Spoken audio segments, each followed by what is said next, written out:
Dayanand public school पांडुसर Nabha से मैं मोनिका गुप्ता आपके समक्ष हिंदी का विषय लेकर उपस्थित हूँ, शब्द और पद।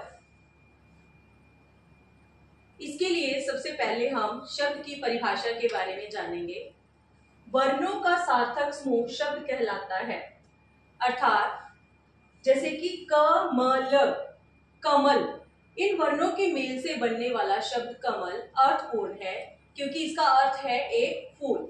इसी प्रकार प, व, न, इन वर्णों के मेल से बनने वाला शब्द पवन भी अर्थपूर्ण है, क्योंकि इसका अर्थ है हवा। परंतु हम देखेंगे कि क, म, न, इन वर्णों के मेल से बनने वाला शब्द अर्थपूर्ण नहीं है, इसलिए यह शब्द नहीं कहलाएगा। शब्द शब्दकोश में पाए जाते हैं, अर्थात जो अर्थपूर्ण शब्द हैं उनका अर्थ हम शब्दकोश अर्थात डिक्शनरी में ढूंढ सकते हैं।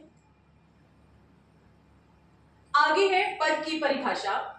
जब कोई शब्द किसी वाक्य में प्रयुक्त होकर उसके अर्थ को पूरा करने में सहायता देता है तो वह पद कहलाता है।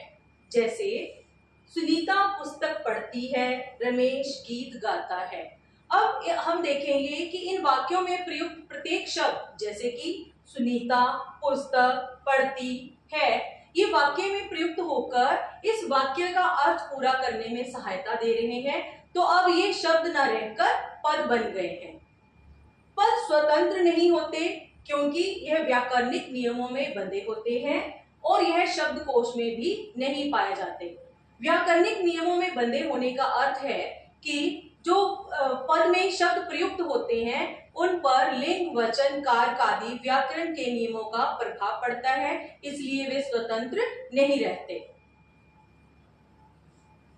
अब हम सरलता से शब्द और पद में अंतर स्पष्ट कर सकते हैं, जैसे कि वाक्य से अलग शब्द शब्द होता है, वाक्य में प्रयुक्त शब्द पद होता है।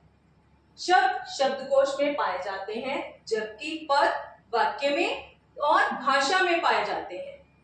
शब्द पर व्याकरण के नियम लागू नहीं होते, जबकि पद पर व्याकरण के नियम लागू होते हैं।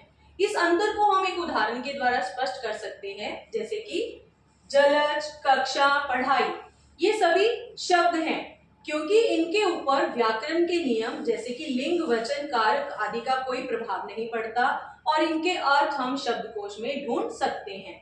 जबकि कमल पानी में खिलता है, इस वाक्य में प्रयुक्त होने के बाद प्रत्येक शब्द जो है वो पद बन गया है, क्योंकि इनके ऊपर व्याकरण के नियम अर्थात लिंग, वचन, कारक में परिवर्तन होने का पूरा प्रभाव पड़ता है और इनके अर्थ भी हम शब्दकोश में नहीं ढूंढ सकते। आशा है आपको शब्द और पद विषय अच्छी तरह समझ आ गया होगा। धन्यवाद।